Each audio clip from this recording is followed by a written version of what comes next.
God, help each of these ministers as they plan ministry for the future in a world that kind of looks different right now. But we know that that doesn't stop you.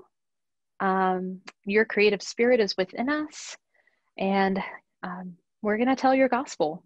It may be in new ways, but these are people that are committed to doing that. And God, just bless their efforts. In your son's name I pray. Amen. Okay, well, what I thought we would do, there's several different ways of doing a fall festival. And I think most people that I've talked to are looking at maybe something they've done in the past and trying to adjust it to make it work in their circumstances. So I've listed out several of the things that people have talked to me about. And I want to just this kind of be an open mic type of thing. I'll intro each of the types of fall festivals that we might do. And then please, if you have ideas, things you've done in the past that might work, jump in there and help us have some new ideas for this, make notes, whatever you need to do. We'll have to maybe spend about 10 minutes, 5 to 10 minutes on each idea though, like each major event, just to be able to talk about them all. So be brief with your comments. Know that you're recorded. So if that bothers you, make sure you turn off your video or don't get onto audio. So I want y'all to know that it will go on YouTube. We've had tons of people ask for this. And I think you all know me, but I'm Shannon Rains. I'm the children's ministry professor at LCU, and Bridget is on here. Bridget works with Hope Network, and she does all the technical stuff for me, which obviously I've already messed up on my end today, but it's all good. Okay.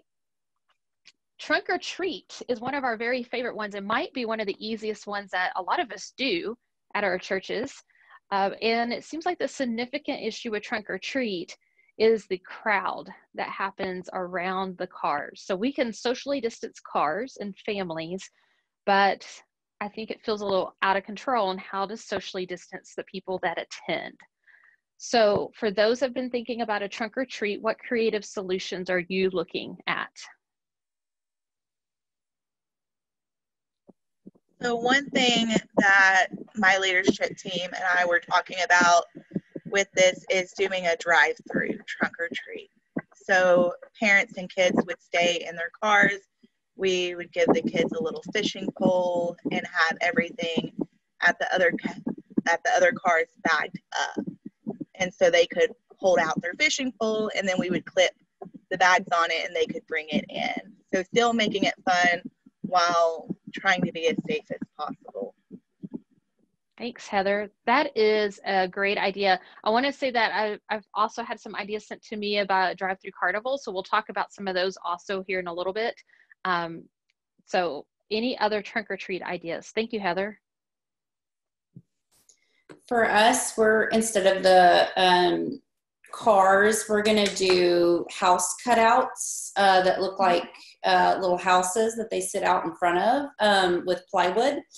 And then what we're planning to do is rope off the section of the parking lot and only allow so many at a time to go in. And we're kind of sectioning off each part of our parking lot. So the next section will be pumpkin carving. We'll do a pumpkin carving contest, have tables set out and like 2 to a table. So they kind of go in shifts, and it's one way in, one way out to keep them from going back and forth. And also doing the prepackaged candy to hand out. So that's one way we're trying to minimize the flow of traffic through. Okay, that's a great idea. Others? Well, I have nothing new to add to that. I mean, I really don't, because those are essentially what we've come up with, that sort of idea. But the one thing that we talked about doing, because we participate in the Teal Pumpkin Project, for allergies and sensory. And so when Target sold them a few years ago, we bought every teal pumpkin they had. And so our cars have those, but we talked about then having either a streamer or a ribbon or something that got tied to or attached to, because we were talking about a drive-through car, as it came in, so that when it pulled up to each spot, they would know what sort of bag the child needed to get or the children needed to get. That's all I got to add. Sorry, I have no good ideas. That is an excellent idea. Thank you. I would have never thought of that. That's great. Others. One idea that I had for just crowd control was maybe using a Sign Up Genius, just to kind of know in advance what your time slot is. And we would still have to probably have multiple people at the same time and push them through in a organized way. But I thought that, I don't know if I'll get a good response from that, but that's one idea that I had. It's a great idea. Laura Kate Black, or Yarborough now, she sent me some ideas. She did a drive-through festival thing, drive-through carnival, which we'll talk about the events that she did here in a little bit, but she used Sign Up Genius and said it worked really well. Gave them specific times that they could come drive through to try to minimize the traffic. They have a very small parking lot, so they couldn't have all the cars showing up at one time for the thing that she did.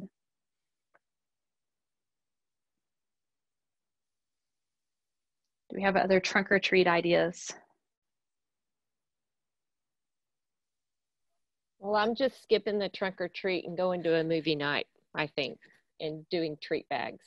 So, Kathy, movie night was the next thing on my list. Why don't you tell them about that? Well, I'm going to try to make it a mission project where they do the pumpkins and they fill pumpkins for the homeless. And then we do that for the month and then have a movie night at the end of it and still have treat bags and stuff for them, but do a parking lot movie night instead and spread them out and do it that way. So hopefully they bring the plastic pumpkins filled for the homeless through the month, or bring them that night with socks and goodies and stuff. We'll see how that goes. Okay, thanks.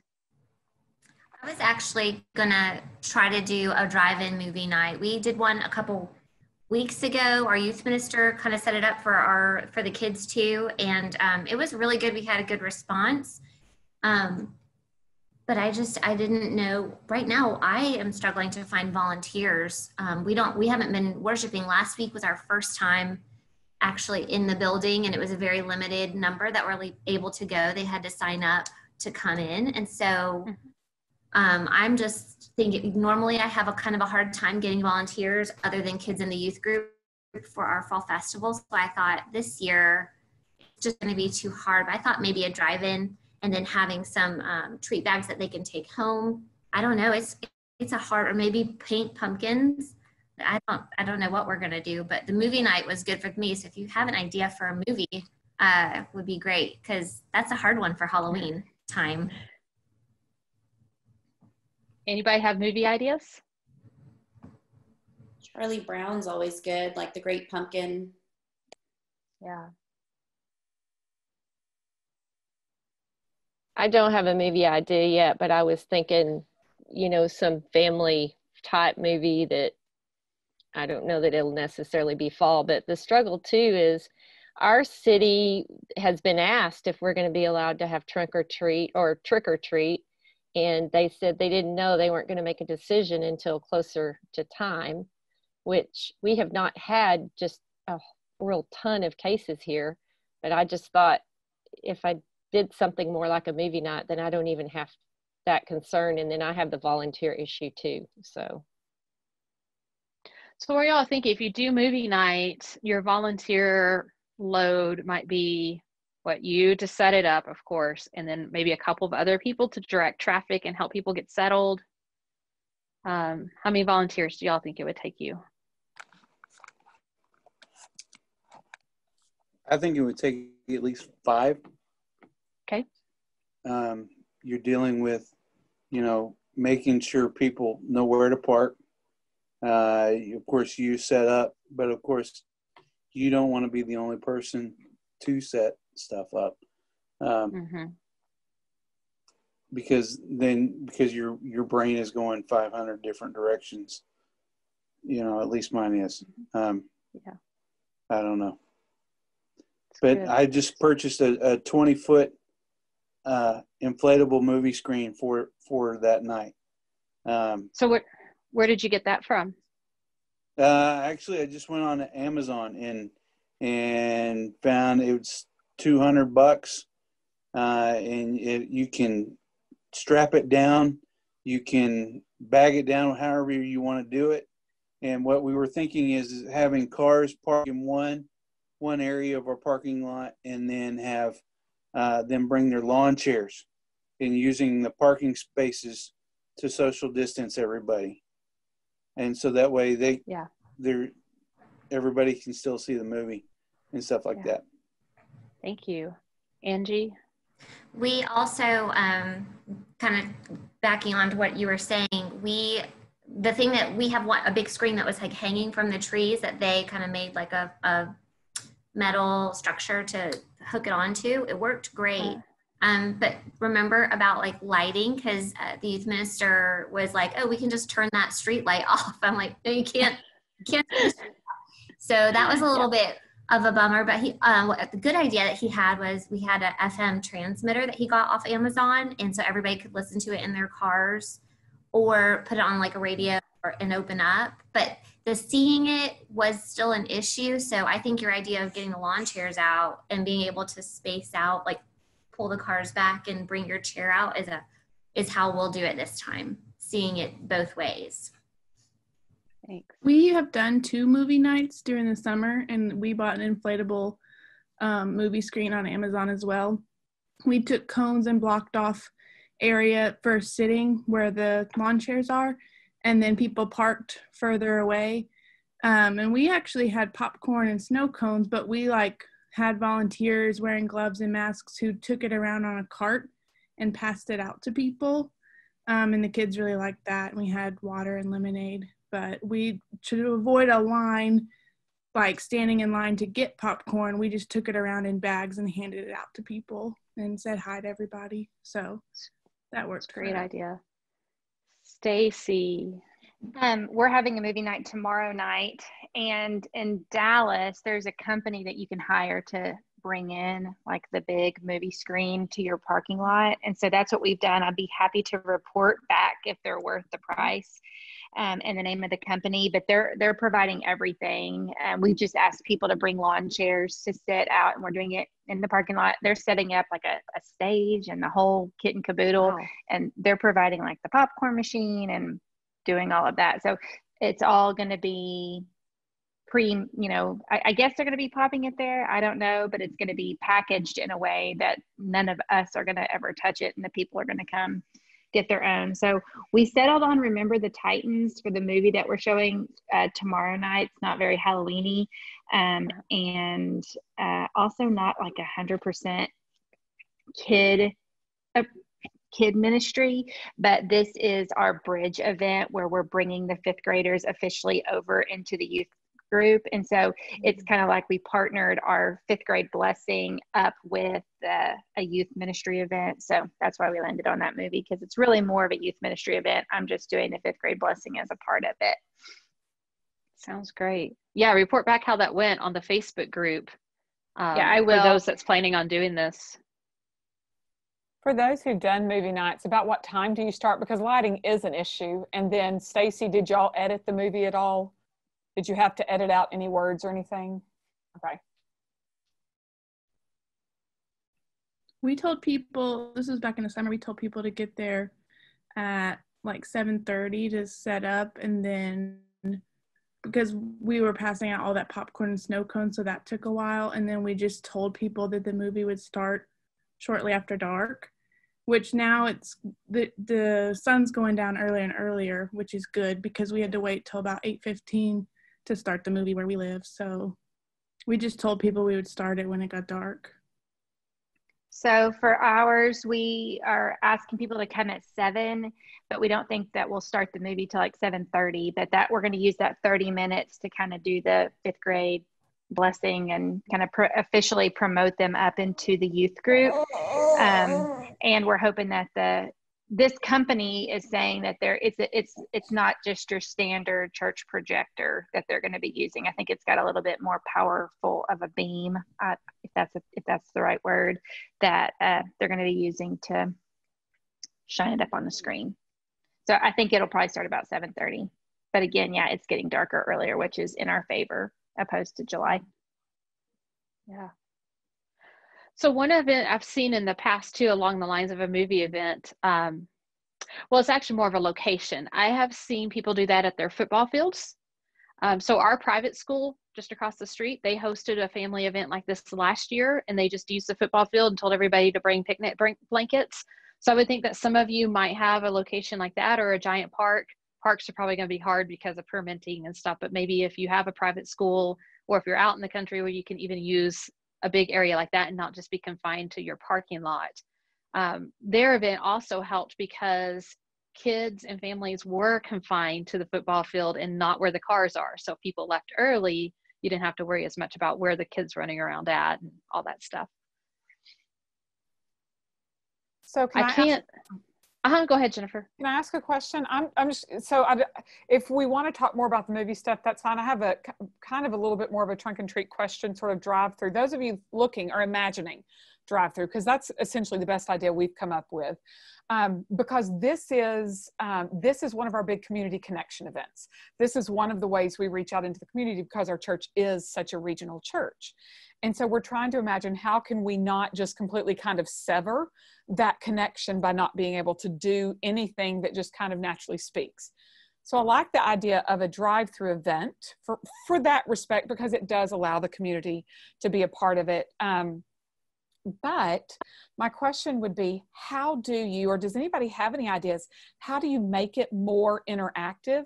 I know, because one of the things our church really gets into, and a lot of the members that don't necessarily have kids anymore, they really get into, how do we decorate our trunks? What does that look like? And, that's almost as meaningful to them as this is kind of for our community. Does anybody have any thoughts or ideas on that? Ways to connect and engage a little more than just simply driving through? We had a plan B, was to have a parade with the cars and have the families decorate the cars, kind of like we do with trunk or treats, but the family would decorate their own car as they're driving through, and our staff would be dressed and hand out the prepackaged candy, and make it like a contest. Like there's this big grand prize for the best, few trunks. And then another thing we thought about doing was like handing each kid the candy bags, but also giving them an extra, maybe 4 bags, and saying, okay, now pick 4 of your neighbors in your neighborhood that you can go give this to. So it was also kind of like a service project, and we would have like a little note attached to it, saying something like, we did this at Easter too, and it was a big hit. We gave each family a kit, but we gave them a kit to give a neighbor. And so it had our information on the church, but it also said like it was coming from the neighbor. It didn't necessarily say it was coming from us. And that was a big hit for us. So that's kind of another thought that we had. Yeah, I love that idea. And I was just thinking when Alicia was saying that, and kind of partnering that with what Kathy was saying about the pumpkins for the homeless, is if you called it reverse trunk or treat, and you told the families to decorate their cars and drive through, and then you get people just standing and handing out candy, but you ask everybody who, as a part of decorating your car and doing the reverse side of it, you have to bring a filled pumpkin, and the pumpkin has to be filled with whatever it is you want for your homeless collection. But it's like kind of a reverse service project in a way. So everybody's involved in every part of it. Great idea, Alicia. Another thing that we talked about doing was encouraging our volunteers to decorate their cars still. And so we would space the cars apart far enough that it wouldn't make a huge line build up, but then have the families that come through with their kids, giving them a piece of paper that they can vote on their favorite car, and kind of do a decorating car contest that way. That's cool. And I want y'all to know, I can't see everybody at one time. So I happen to have Stacy here on my screen. So I see her when she raises her hand. But if anybody else is raising their hand and not getting on, maybe Bridget could help us navigate that. I just don't want anybody to get left out. Shannon, I can tell you, if you open up your participant window, you can see who all the participants are, and the person who is talking should rise to the top of the list, if that helps you at all. I think it's because I'm on my phone. I don't see that as an option. Okay. That's, like I said, this was a good idea. That's not a good idea. So next time I won't do it this way. But thank you, Bridget. So can all of y'all just join me and plan all of my events like this? Because I like kind of this group planning thing. Y'all have gotten some good ideas. So along the lines of the drive-through festival or drive-through trunk or treat, Laura Kate sent some ideas, and I asked her if I could put the pictures on my website. So I think I'm going to be able to do that. She actually set up some booths that each car would stop at, but that they could do from inside the vehicle. And one of them was, you know, those things that you get for the swimming pool, and it's like the fun noodles, but you pull it out and then shoot the water through. So she made like some paint water, you know, not anything that would stain, and then put a target out there so they could reach over the side of their truck bed or whatever and shoot the thing. She had some things with big pool scoops, like where they had to like try to reach out and scoop a ball. There's some other things similar to that. I'm going to try to put it online. My guess is maybe she found some things on Pinterest and then adjusted it, but she was just saying think really big, and that's what helped because you can get that distance out of it. She said something about tying to the end of a broomstick, maybe that pull scoop, you know, so you want to get that good 4 or 5 feet from it. And then if they're in a truck bed, you're going to be socially distanced. I was trying to figure out how one might do that from a car, you know, trying to lean out of a window. And I didn't have a chance to ask Laura Kate how they navigated that, but she lets me put the pictures online. I'll put those suggestions on there too. The pictures I saw, everybody was in a truck bed, but I think they were all one of her ministers' families that allowed her to take the pictures. So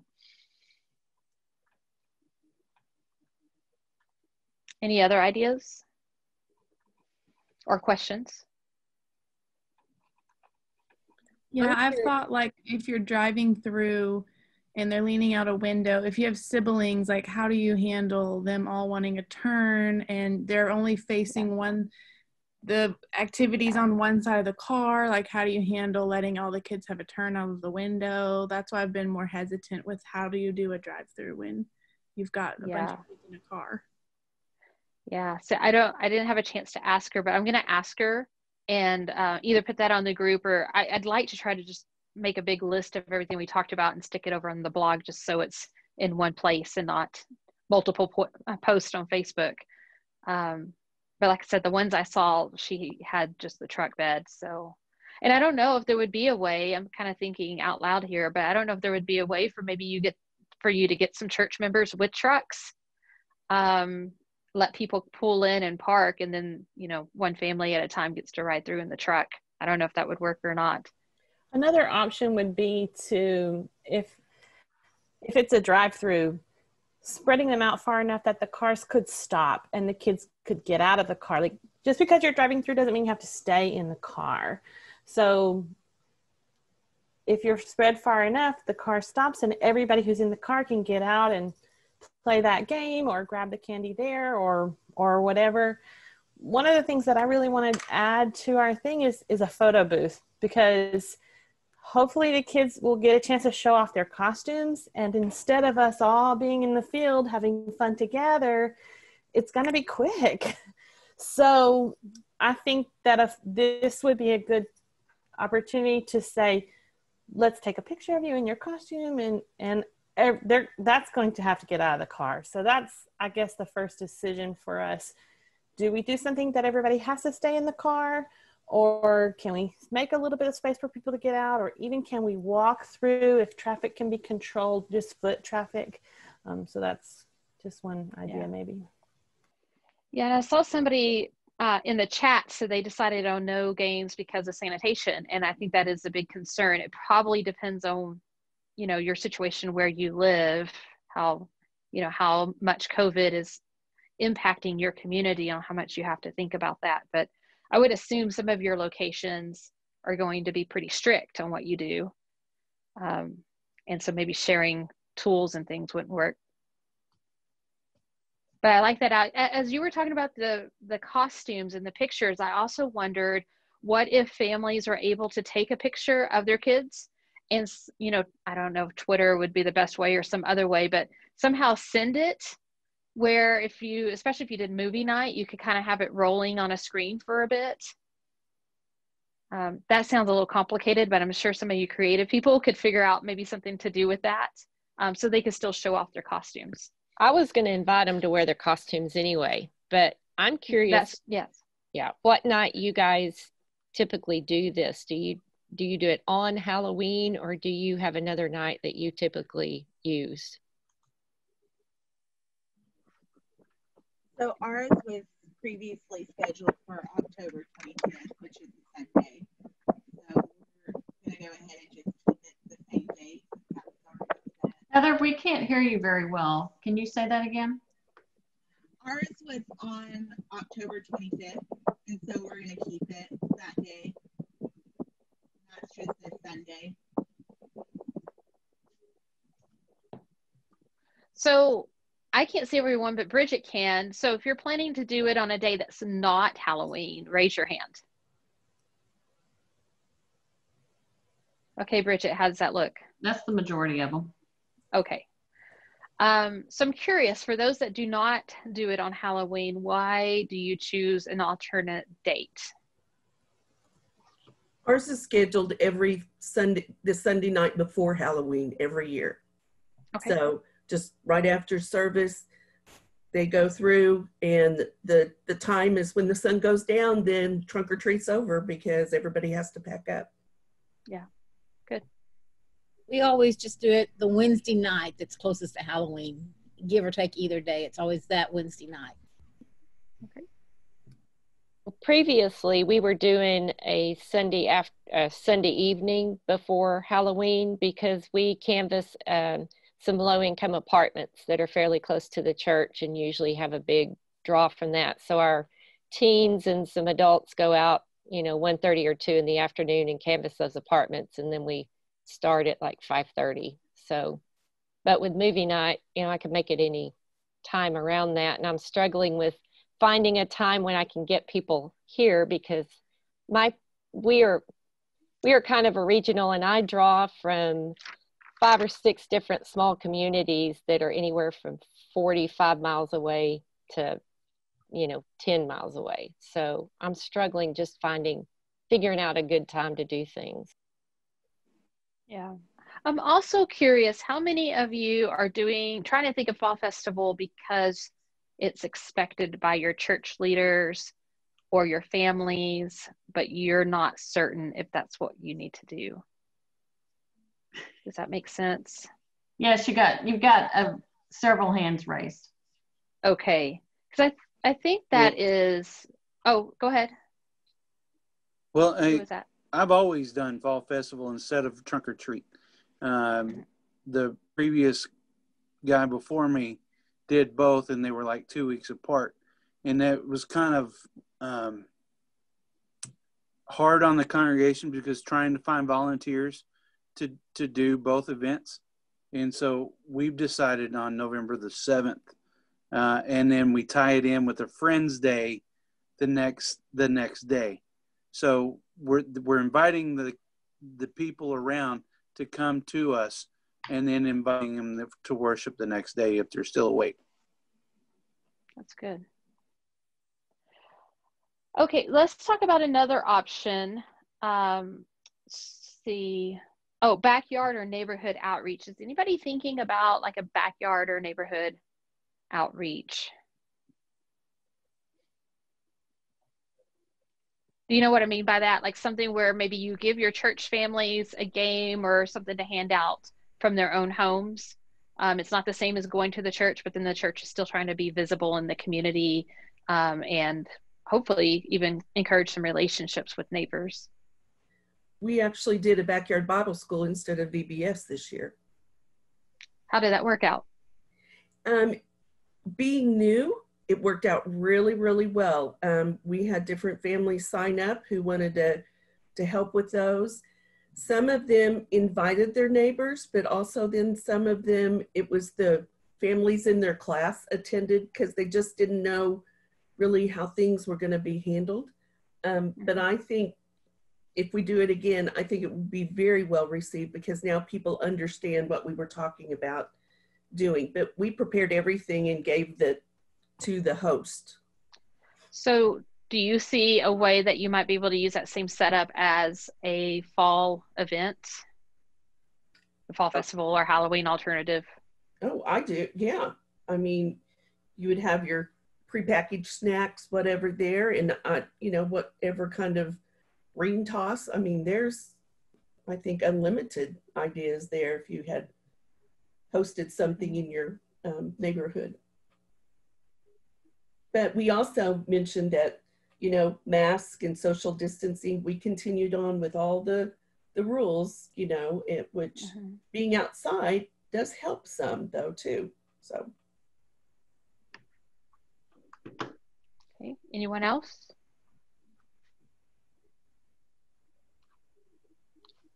Okay, another option that someone sent in was school partnerships.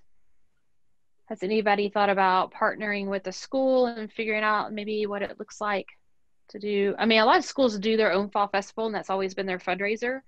I wonder if there's options. I don't know. I mean, that one kind of blows my mind because I'm like, there's so many people in one place, but what do y'all think? To that one, I know here, I'm in the McKinney, Dallas area. So I'm on the PTA board at our elementary, and our school is actually not having their fall festivals this year because of the amount of people. So all the staffs in our surrounding area of schools are saying they're cutting it out completely. Okay. Sherilyn, I see, or is that Sherry? I see your hand raised. My daughter's is a teacher, and the church that is right next to her school last year invited the entire school to come to their church for a fall festival, which was a very good experience for everyone. They came straight after school, so the parents just signed them up. Now this year with COVID-19, you know, we don't really want a huge crowd, but in the future, that if you are right by a school, it was a very good experience for this low-income school. And the church, you know, the kids lived in that neighborhood, so they were all just invited to a celebration. Thank you. So far, what I'm hearing is that maybe the partnership with the school is going to be too crowd intensive this year. I can see now on the Zoom thing when people raise their hands, but okay, Casey, did you raise your hand? Let me unmute her. What's that? Let me see if I can, she's muted. Oh, sorry. I couldn't understand. Oh, sorry. I didn't realize I was on my husband's Zoom, so I'm Ashley, not Casey. Oh, so that was a confusion. Hey, Ashley. How are you? Good. I'm not partnering with a school, but I'm actually partnering with another church. And so I have the gift of a huge parking lot. And I have a Lutheran church that's right next door to me. And so I'm utilizing their church for parking. And that way my event can be spread out with lots of social distancing. And since most of my trunks are hosted by a lot of older members, I knew I was going to be losing volunteers. And so I chose, partnered with another non-Church of Christ, a very different church. So we're really not competing. We're very different. So people who'd want to come to me would not want to go there and vice versa. So it's like two church options. And I'm partnering with their children's ministry because that way we can utilize both sets of volunteers of younger population. And then we're just working on lots of social distancing. I recently, a couple of weeks ago, went to Disney World. So I won't lie, I'm using a lot of that, what they're doing in Disney World, of lots of places stand here kind of, you know, process. And so, but anyways, that was one way for me to solve my volunteer issue, is that I'm just partnering with another church. And it's kind of a cool thing that they don't have much of a parking lot. So they're excited about partnering with me. And then I get to utilize not only their budget, their volunteer base, and then also an event person and a children's minister to help me do the thing. So anyways, that's just an idea. Yeah, that sounds like a great idea. I'm curious, Ashley, can you give us maybe the top 2 or 3 things that you saw that Disney did that allows them to be successful in being open, or so far successful? They had everywhere you'd wait in line, there was strictly places like you had to stand on these lines, stand here, stand here, stand here. So that's definitely something, while I'm spreading everything out so that way I have that room for families, you know, your family stand here, your family stand here as we wait to go to the event. That's one aspect. And then just taking the time, like any of the games, I'm going to have, like if it's a ring toss, I'm going to have all my people have multiple ring tosses. So we're sterilizing a set or 2 sets while family's using, and we can run through. So then looking at all those potential touch places and how to sterilize them as families come up. But the biggest thing, like from Disney World, was it was very, very clear, and you got the system very clearly of like, stand here, you know, and, you know, people are funny. We'll stand on a line. We're pretty good about it. But if you don't have a line, we all bunch up. So that was a key thing that I noticed that worked really, really well. So that's great. Thank you. Okay, I have covered the main ways that we might do Fall Festival that I had on my sheet over here. Is there other ways that we might do this that we've not talked about? And then we'll go to questions. After that, we can just ask each other questions. Lori Templeton said she had something to share. Okay, no one else? So one of the things that we've also been talking about, so we're doing drive-in church in San Antonio at the church that I work for. And we're talking about keeping it simple, but doing something that is directly after church. So give a few minutes for anyone who's not going to stay to leave, but then to have a dunking booth where the kids get to get out of their cars and space apart and be able to dunk either our main minister or our youth minister. We've talked about having a pie throwing booth so they can throw pies or shaving cream or whatever we end up using for that. We've talked about having the picture booth, and that way having them spaced apart and then having places that are taped down to show this is where you stand until it's your turn to get up there. And the only thing that we would have to do is just sanitize some of those high touch areas. So the balls that are thrown at the dunking booth, but just trying to keep it as simple as possible. Okay. One of the things I thought of when Ashley was talking earlier about Disney, last year we hired a Spider-Man and a Disney princess to come out and walk around and take pictures with the kids and shake hands and do little tricks and stuff. And one of the things I saw at Disney is they stood them up on like platforms, but like she said, they had the tapes that said stand here. So you might could still do, like, if you wanted, if you're not in the car, if there was some outside interactive stuff, still hiring those types of people, but have the stand here where they're not in contact, just something extra to add. That's a good idea. Jennifer, can we just go to Disney on our CM budget? You're great. NCYM is a great time to go to Disney. Go register. There you go. Okay, let's do this. I'm sure some of y'all have questions for each other, places that you feel stuck. Let's just shift to being able to ask questions and do some group brainstorming. So just jump in there. Can I ask Ashley a question about Disney? How did they handle the food stations? Everything's mobile order. So you have to order on your phone, and then they hold you off, and once your order's ready, you show them that your order's ready, and you go in and you pick it up. So it's a little different, and there's not very many places open. That's probably the only thing with Disney right now that's kind of a bummer, is a lot of the restaurants are not open. So, but everything's with QR codes, menus, and then you do everything through your My Disney Experience app. Okay, thank you. Okay, so I have want to get everyone else's ideas. We did a back to school bash 3 weeks ago, and maybe a third of all of our families' birth to high school came. Kind of what I expected. Ashley, how does that compare to your turnout not in the pandemic? Because for me, 1/3 of our people is pretty good.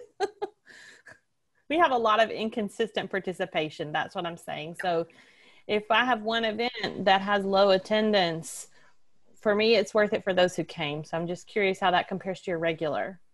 My answer is I don't know. I started at this church in August. So I had one event under my belt before COVID started. Based off everybody else, they say an event like that, 50% would have showed up. We're a smaller church, so they say a lot of our families come, but I don't have firsthand experience to say that's what really actually happens. But if you went from 50% to 33% in the middle of a pandemic, for me, I feel like that's a lot of families that you served and that you encouraged and that you built up and that you built connection with. So that's my perspective. One of the things that our leadership is pushing constantly is just this whole idea of hybrid, and realizing that for the foreseeable future, some people are going to be comfortable with in person and some people aren't. And so what I'm trying to do now with everything from like Sunday Bible class to, even exploring, I'm new at the church also. I started in May, so in the middle of the pandemic, so it's been crazy. And they haven't ever done a fall festival thing in the past. So I'm even just trying to explore, is it worth implementing? Anyways, but with everything that we do is I'm trying to say, okay, here's this in-person offering, and then here's some resources I can empower you with, or a supply box or whatever. So if you don't feel comfortable in person, you can do it at home with your family, or if you've got your small group of friends that y'all have all agreed on that you're going to be the only people you see during this, that maybe that's something that you can do together. So I don't know if that's something that would work for you, is to be able to say, like, yeah, we're going to spend this money and we're going to serve these people who come in person, but we're also going to reach these people these families who aren't going to come in person, with some stuff for them to try to do something at home. Does that make sense?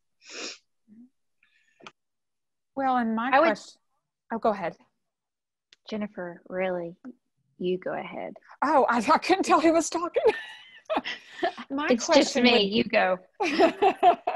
My question would be, Ashley, for you is, and maybe, I don't know if this is what you say to them or not. My question would be, is your church concerned about budget as a whole right now?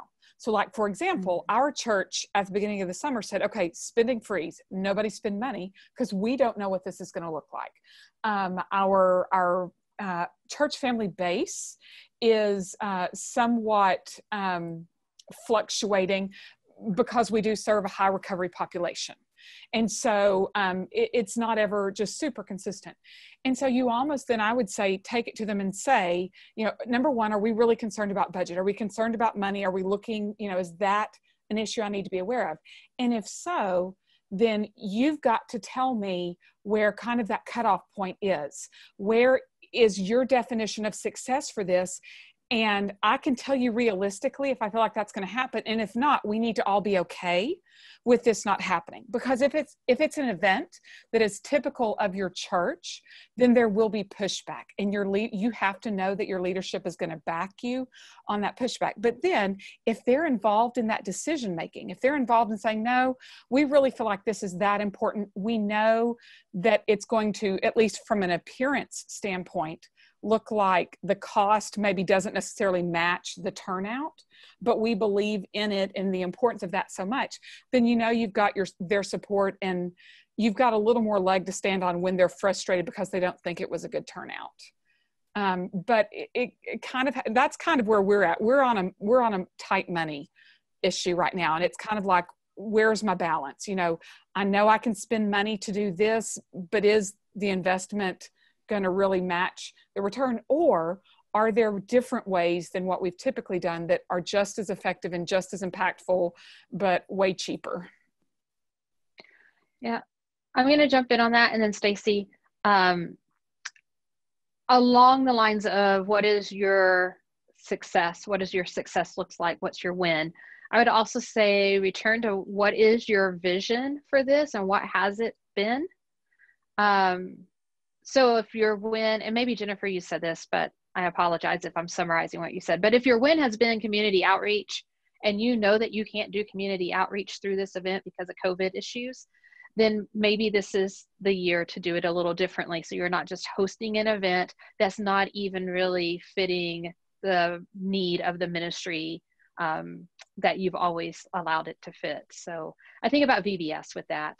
You know, we all said for a long time, VBS is an outreach to the community. And then we all started looking around saying, but the community is not here in our church building. It's not coming because we're competing. So if we're competing with others, is VBS then ineffective? Or do we need to shift our vision on VBS and better target it to those who are coming, which may be the insiders and not those that are out? Stacy, and then I can see you too. Well, I can't see your name now, but Stacy first. And I was going to say something very similar to finding out where what the budget concern is, what the big picture budget concern is. And then if you are on a complete spending freeze, looking for some kind of outside sponsorship, you happen to be located in the same town as a major headquarters of a major Walmart. So maybe they would be willing to give you some money, but you've got to know what the leadership expects of you. You kind of have maybe a better idea of what the church body is expecting of you, but you need to know, like, you got to communicate between those two so they understand this is what the church is really expecting to happen, but we don't have the money to do that. The other thing, I mean, trying to just completely low budget it as much as possible. Could you just have like a costume parade for our people? Going back to what Shannon was just saying, our community outreach events, as important as those have been to us, we're trying to control the number of people. And so we've had to put some of those things on the back burner. And what I have noticed is that our people are craving being together with themselves. Like, they aren't seeing anyone. Like, we haven't resumed in-person worship yet, except for some outdoor parking lot services that we've been doing. And our people are just, they're just hungry for that opportunity to see each other, much less see a parking lot full of, other people they don't know. As much as they want to do those things, the immediate need seems to be to fill them up with opportunities that they can safely see each other. And I just had this idea off the top of my head a second ago, so it may not make any sense, but if you have no budget, but you need to do something, you could invite the kids to come and in their costumes and, outdoor parade style, like, let them walk through your parking lot and wave to the people who are in their cars, and you lead the parade, and you have somebody at the end of the parade, and you have the kids holding on to one of those preschool ropes that are 6 feet apart, something like that, to keep everybody super spread apart. But it's just a costume parade, costs you nothing, and kind of gives your people an opportunity to see each other and feel like they're supporting each other at the same time. But really, you got to know how much money you can spend, because there's no point in if you don't understand what they want you to do. I would suggest also tap your rental places, because I know we have a guy that owns a rental place in our church, and he has all kinds of stuff that he offers me when he says, just go look at my catalog, tell me what you want and I'll bring it up there for events. So your rental companies may not be as busy right now, and they may either give you a really good break on something, or because your church or whatever, maybe they'll be willing to help you out with something, be it a screen or whatever it is. And I've found, I don't know if any of you guys have, I've spent, I think, more money since this has happened trying to get things to people than I was spending when everybody was coming to the building. So luckily I've not been put on a spending freeze, but I definitely spent as much or more trying to reach my people, I think. Yeah. Angie, did I see your hand up a minute ago? Right. I was just curious, as like our fall festival, we do fall festival and trunk or treat on the same night, which I wouldn't recommend it. I don't know why we do it that way, but it's always been that way. So I kind of just took it over. but it's supposed to be our big like community outreach, and a lot of people come from the community a lot for our church, but they don't come they don't respond to like the calls or emails or like packages that we give them afterwards. We've only had one family ever like come to Sunday service because of the fall festival, and they kind of left after a couple months. They weren't, I guess going to stay around. But I guess my point is that like, since it's not really an outreach, it's just kind of like a fun time. I told our elders, they asked me a week ago if I was working on the fall festival. I said, no, I'm going to maybe do something different, but I don't think we should do it this year. I mean, it's just not doing the job that I think it should be doing. Like if it's going to be outreach, it's not reaching people. So we need to kind of reboot, I think, and do something different. But I was just wondering if anybody else has like successful ones where they actually do, like people do come to your church and start to be, with your group. Ours actually translates differently. It doesn't translate in people necessarily coming to our church, but it translates into our preschool. Because that's where we see a lot of the connection between our actual community and our church. And so we've just kind of adopted the mindset that we recognize that it's not going to be an old style door knocking, bring the neighborhood into your church or thing, but it's to create that sense of goodwill and connection so that we're just a presence in there. And then we do see it translating with our preschool. Yeah, I would say in the past, when I was in Kingwood, often we would have that same hope, Angie, that we would have people come to our church because of these things. And after a while, I think I shifted my perspective in two ways. One, maybe this is just something that's for those that already go to church here. Maybe we need to do something else that's really reaching out in a significant way to share the gospel with our community. But then there's also in these big events, how much of it's just us loving the community and giving without expectation. And shifting to that perspective can be hard, and it's hard for our elders that's shelling out money because they want to know, is there success here? But sometimes just loving others is the success, and we just, understand God's going to do something with that. We may not know what it is. So we're down to the last 5 minutes. Do you all have any burning questions that you really need to ask? I honestly just read one of the comments about a congregation that's going to have their families bring their own food and eat together. And I think that on a picnic blanket, kids could show off costumes. That sounds really like a very positive interaction for our members so that they can see each other. We are not meeting in person yet. So we are meeting in backyards in small groups, but we're not meeting as a complete congregation. So that would be, a very enjoyable evening. And I've thought about doing the fire pit and letting people make s'mores, and you could just give them a package of s'mores and have everyone have their own stick to melt the marshmallows so there'd be no exchange of tools. But doing an outdoor picnic sounds like it would be a good way to see each other. So that's great. I don't know who had that. I think it was Darla. Yeah, maybe it was Darla. I saw it briefly. I think it was Darla. And Darla does a lot of intergenerational events at her congregation. I don't know if you're still on here, Darla, but we did a webinar with her back in May. She's got all sorts of fun ideas like that to bring families together with the church. Yeah, I agree. I think that one sounds like a good one, just to be together in the same location. Right. Well, I'm going to guess, Bridget, does it look like it's time to wrap up? We're right at 2:00. Okay, great. Well, thank you all for joining us.